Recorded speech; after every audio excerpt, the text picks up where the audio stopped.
Tantor Audio, a division of Recorded Books, presents Easy Ego State Interventions, Strategies for Working with Parts by Robin Shapiro. Narrated by Nan Mcnamara. Note to listeners: standards of clinical practice and protocol change over time, and no technique or recommendation is guaranteed to be safe or effective in all circumstances. This volume is intended as a general information resource for professionals practicing in the field of psychotherapy and mental health. It is not a substitute for appropriate training, peer review, and/or clinical supervision. Neither the publisher nor the authors can guarantee the complete accuracy, efficacy, or appropriateness of any particular recommendation in every respect. Acronyms and abbreviations.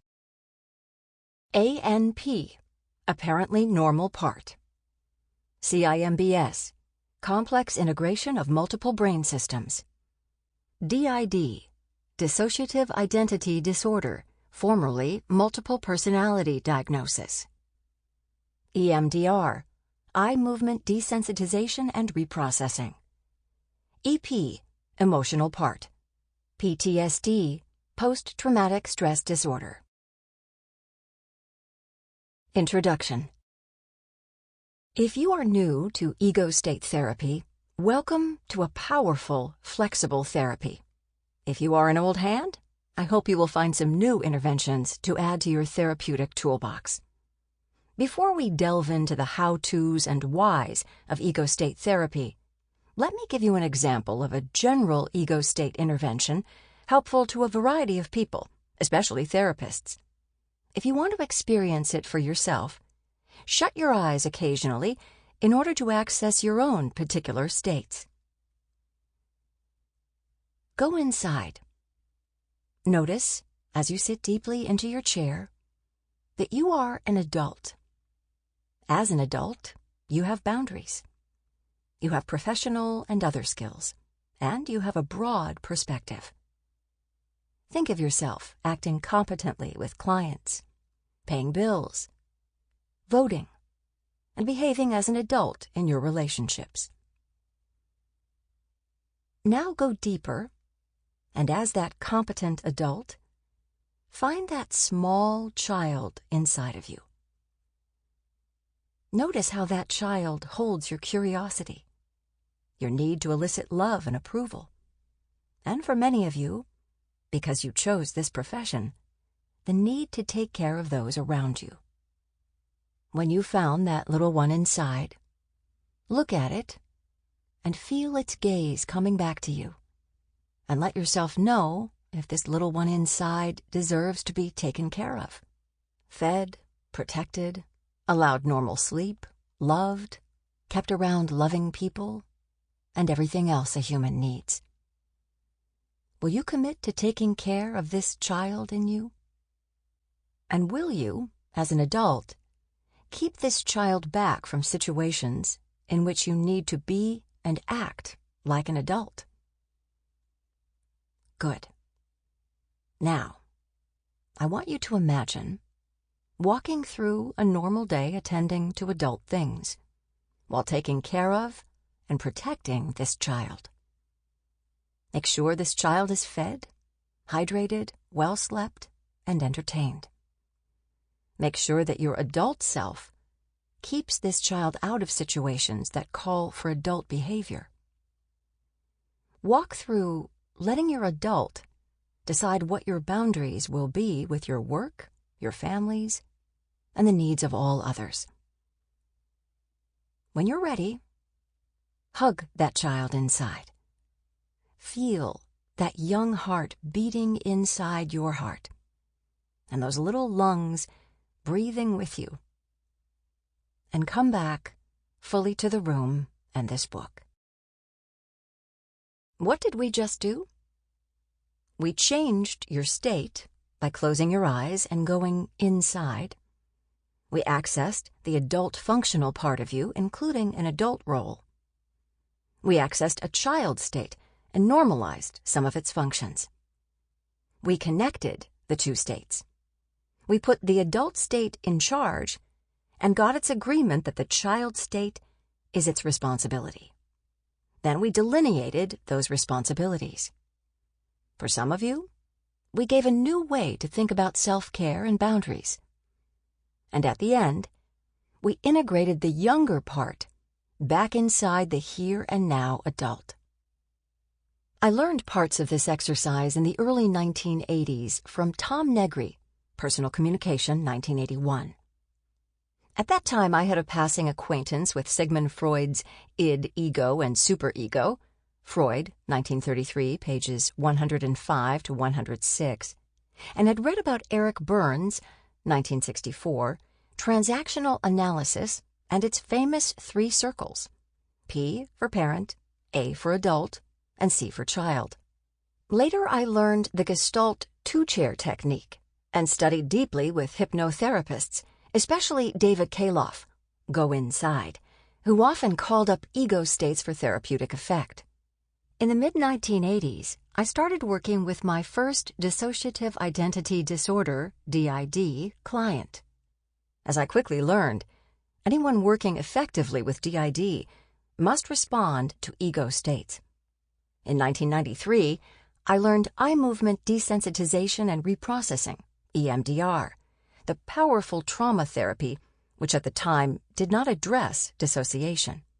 Because there is no faster way to awaken dissociative phenomena than to do EMDR without proper preparation, there are now at least 11 books and countless workshops, some of which I have taught, dealing directly with EMDR and dissociation, most of which discuss ego state work. Joanne Twombly and Richard Schwartz's The Integration of the Internal Family Systems Model, IFS, and EMDR, 2008, introduced me to the comprehensive internal family systems model.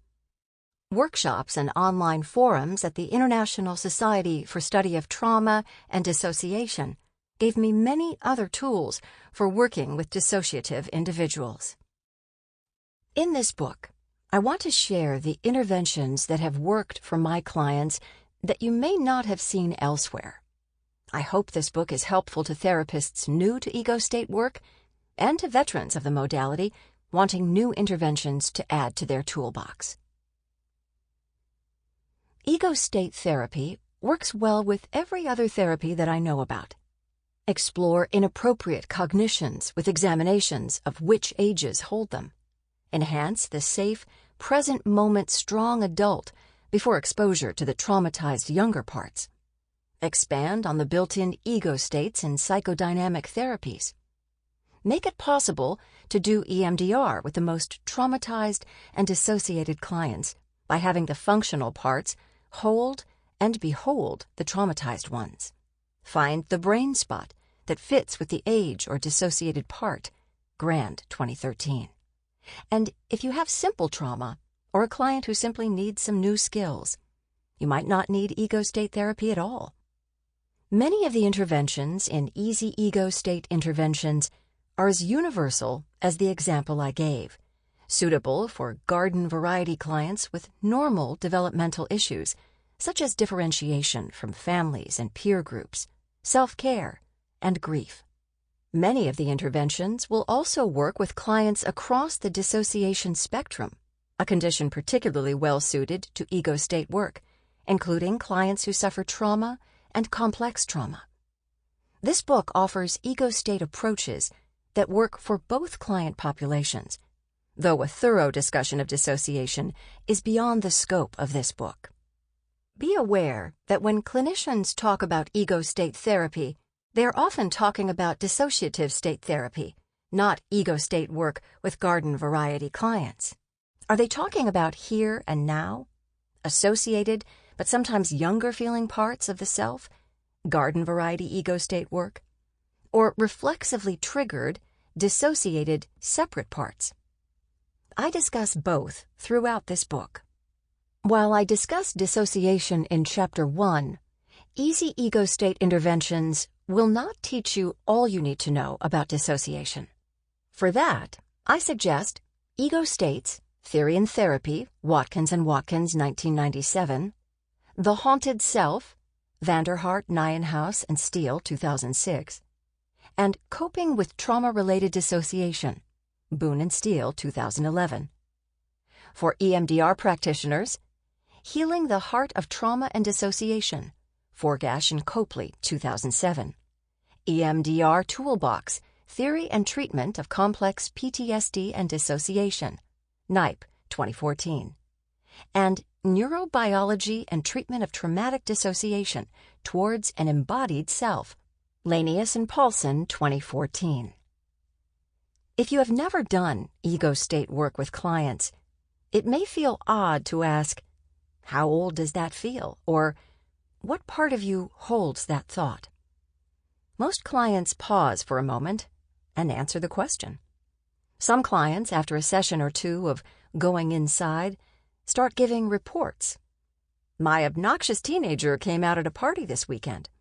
My geeky 10-year-old really loved the science museum. I really had to work hard to stay in my adult when I went to that job interview, but I nailed it."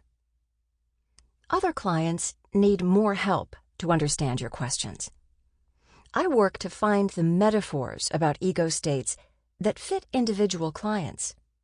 In techie Seattle, I often tell clients about old internal programs that need an upgrade in order to connect to the newest operating system and data. In fact, that's how you can conceptualize your whole therapy.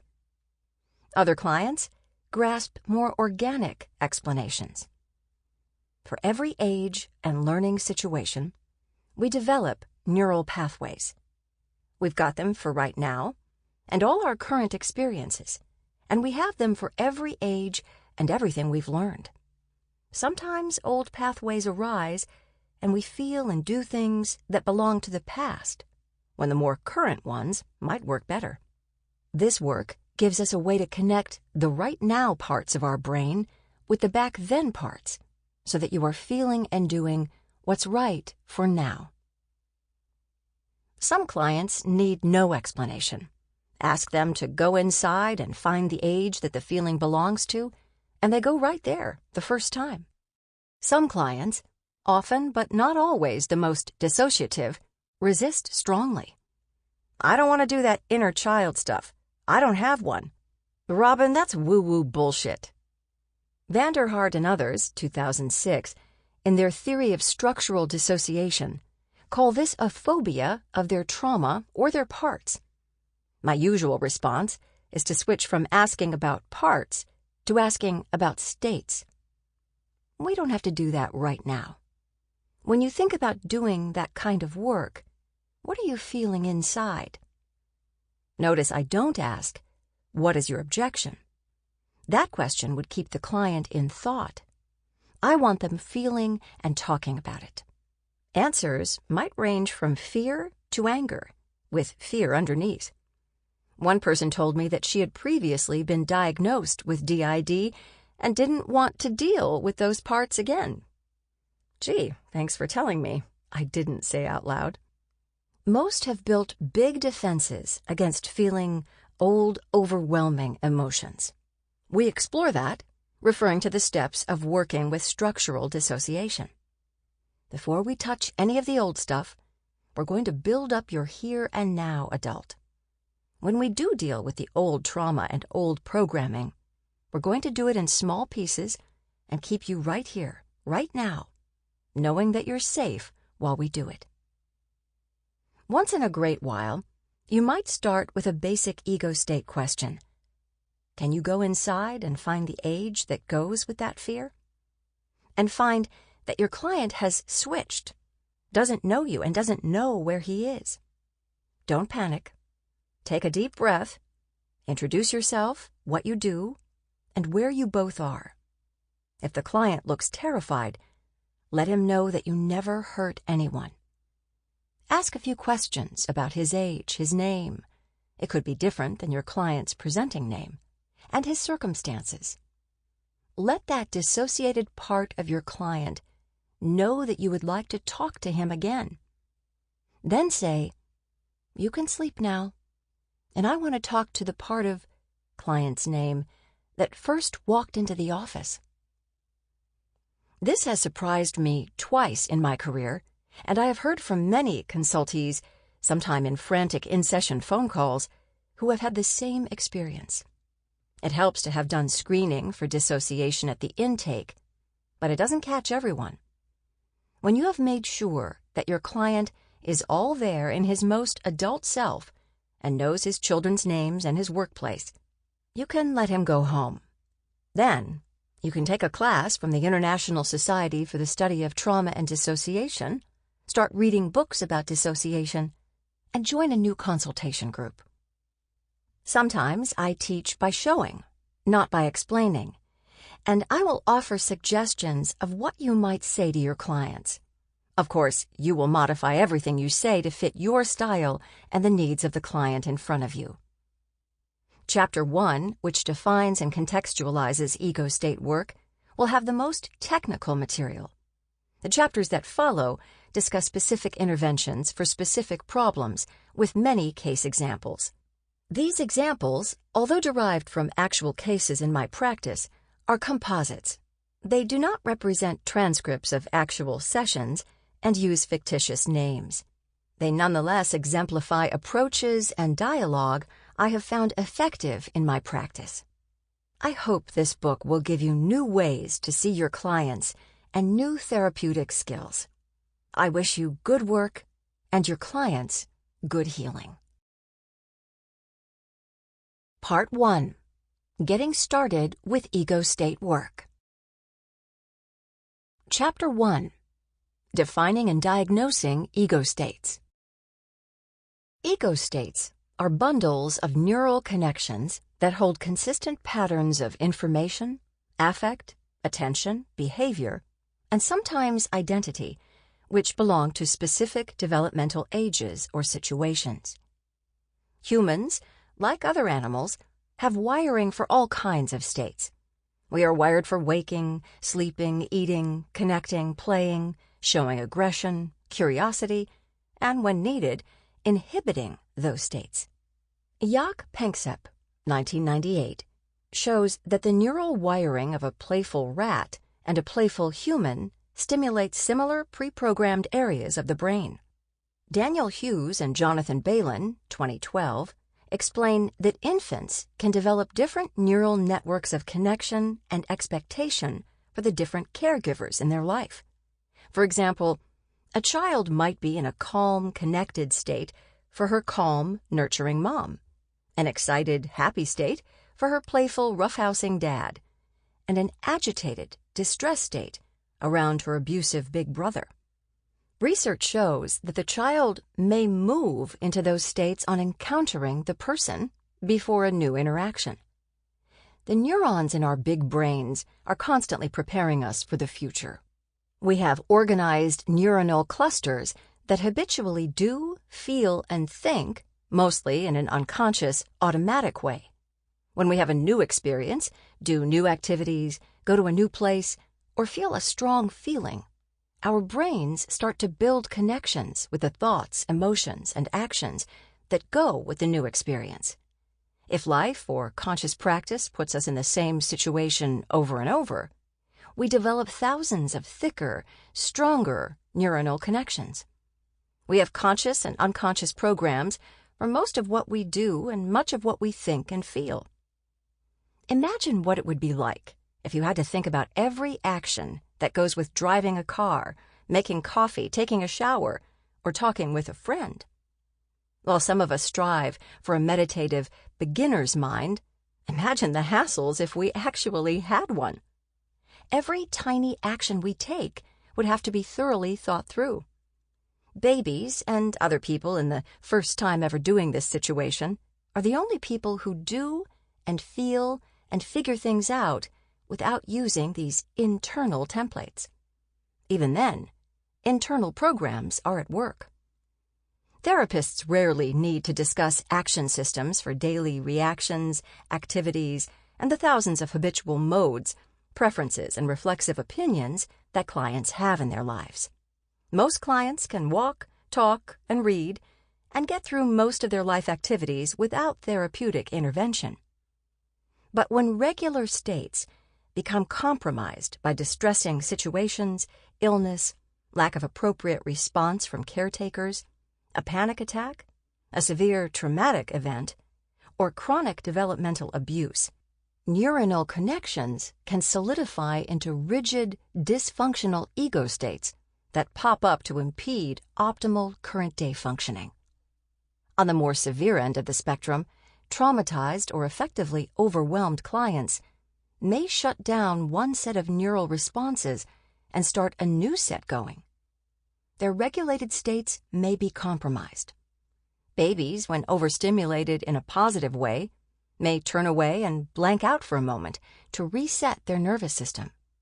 When highly distressed, they may go from neutral to a completely agitated or mobilized state to a completely slack or immobilized state in minutes. Tronick, Adamson, Alls, and Brazelton, 1975. Most humans, in the experience of overwhelming trauma, will create a neural imprint of that traumatic experience, sometimes going to a mobilized fight-or-flight state, and other times to an immobilized, slack, giving-up state. Porges, 2011. If the trauma is intense enough or repetitive, the ego state may become a dissociative state, disconnected to the present time while holding the behaviors, thoughts, and feelings tied to past situations and past identities. Why ego state work? Ego state interventions bring appropriate chosen, not reflexive capacities to current functioning. Ego state work can create awareness of normal or pathological state switching and bring it under conscious control, bring a mature adult state to the front to deal with people, situations, and emotions, heal trauma by creating a true dual attention between parts stuck in a traumatic event and the here and now adult in the relatively safe world, and then pull the traumatized part into the safe present in an integrative way. Bring former resources to current situations. Can you get in touch with the playful kid inside of you? How would he approach this situation? Or, think of a time when you were in control of your life. What did that feel like? Can you bring that piece of you up to this time? With more dissociated clients, bring the adult, apparently normal parts, ANPs, into conscious stewardship of all states. Vanderhart and others, 2006. Perform parentectomies, removing negative parental introjects. Perform abusectomies, removing lingering sensations and thoughts of abuse. And perform culturectomies, removing internalized cultural strictures. Think expectations about race, appearance, class, gender roles, etc. Understanding resourced ego states. When doing ego state work, therapists tend to focus on two states: positive resourced ego states and dysfunctional, reactive, not connected to present reality states.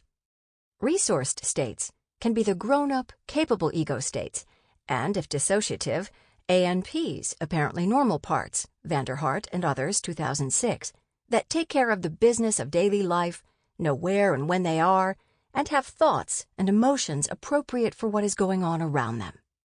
If a client feels unable to cope, a therapist might ask her to think about a moment of triumph, to recall the thoughts and emotions that went with it, and to bring these thoughts, feelings, and capacities to the new situation. Leeds, 2009. A therapist may call on a client's internal scientist to examine his family dynamics from a detached and curious point of view. Imagine that you're an anthropologist researching the mores of people at your family reunion. What would you see there? Or call up the oldest, wisest part of self that can handle a situation better than a reflexively present child part. Can you bring up that grown-up, oldest, wisest part of you to handle that interview? I think she might do it better than this scared kid part of you who is anticipating not being wanted.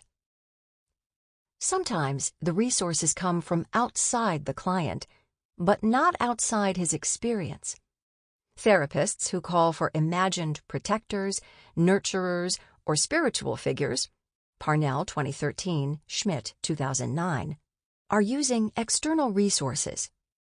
Resourced states can be adult parts, parental, professional, sexual, intellectual parts based in the present, nurturing parts, choicefully able to take care of self and others, in the best cases, modeled on the nurturing received from others, and in other cases, constructed from imagined nurturing.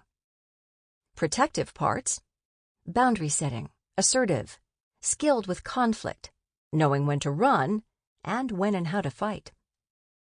Spiritual core, the self, the core, often carries core identity, connection with spirituality, the planet, God, the part that has always been and always will be.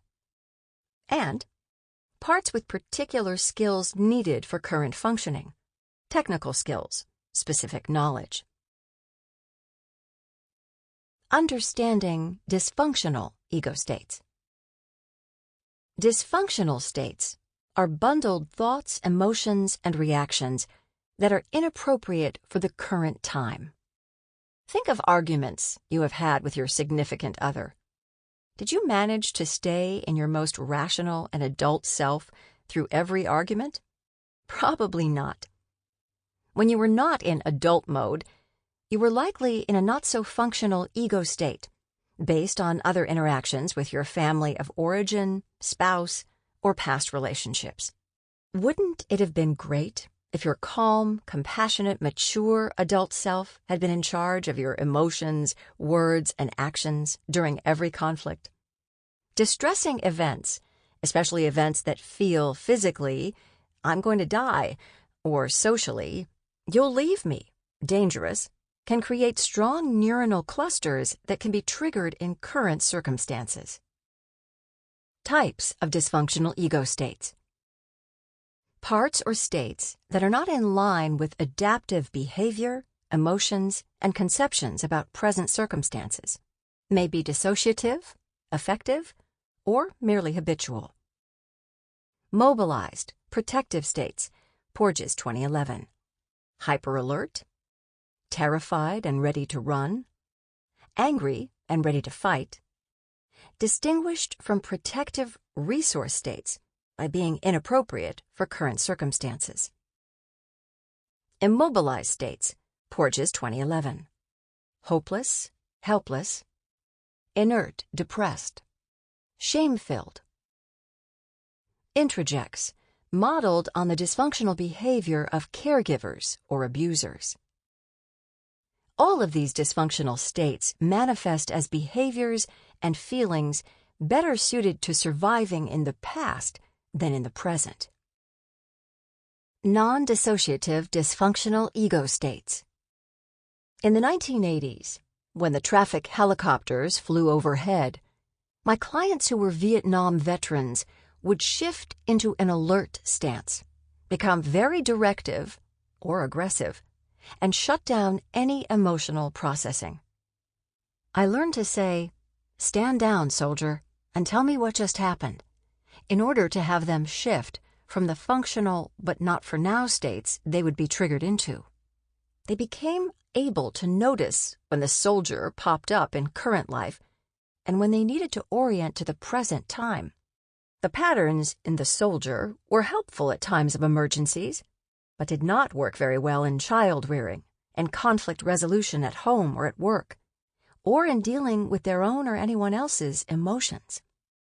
The veterans learned to orient themselves to the present and identify the right man for the job in a conscious way.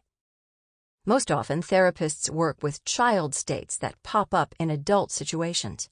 For instance, clients with social anxiety will often default to their scared kid states when approaching a new situation.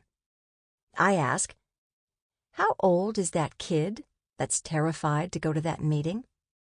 13.